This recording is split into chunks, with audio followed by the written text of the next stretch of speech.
La Bible en un an.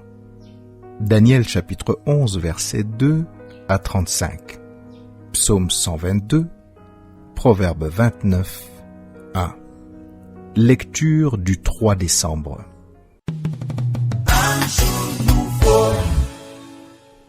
1 Jean chapitre 3 versets 7 à 25. Petits enfants, que personne ne vous séduise. Celui qui pratique la justice est juste, comme lui-même est juste. Celui qui pêche est du diable, car le diable pêche dès le commencement. Le Fils de Dieu apparut afin de détruire les œuvres du diable. Quiconque est né de Dieu ne pratique pas le péché, parce que la semence de Dieu demeure en lui, et il ne peut pécher parce qu'il est né de Dieu. C'est par là que se font reconnaître les enfants de Dieu et les enfants du diable. Quiconque ne pratique pas la justice n'est pas de Dieu, non plus que celui qui n'aime pas son frère. Car ce qui vous a été annoncé et ce que vous avez entendu dès le commencement, c'est que nous devons nous aimer les uns les autres et ne pas ressembler à Caïn, qui était du malin et qui tua son frère.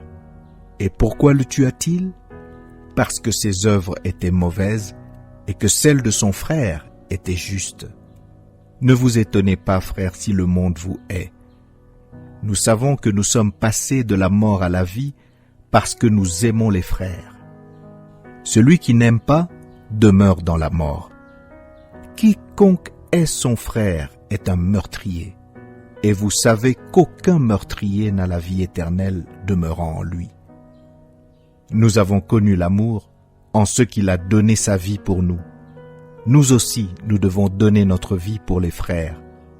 Si quelqu'un possède les biens du monde, et que voyant son frère dans le besoin, il lui ferme ses entrailles, comment l'amour de Dieu demeure-t-il en lui ?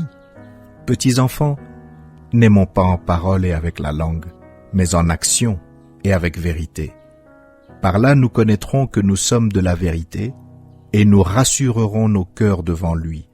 Car si notre cœur nous condamne, Dieu est plus grand que notre cœur, et il connaît toutes choses.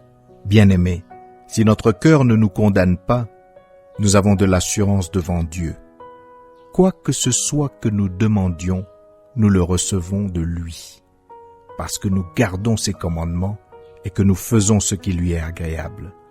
C'est ici son commandement, que nous croyions au nom de son Fils Jésus-Christ et que nous nous aimions les uns les autres selon le commandement qu'il nous a donné. Celui qui garde ses commandements demeure en Dieu et Dieu en lui. Et nous connaissons qu'il demeure en nous par l'Esprit qu'il nous a donné.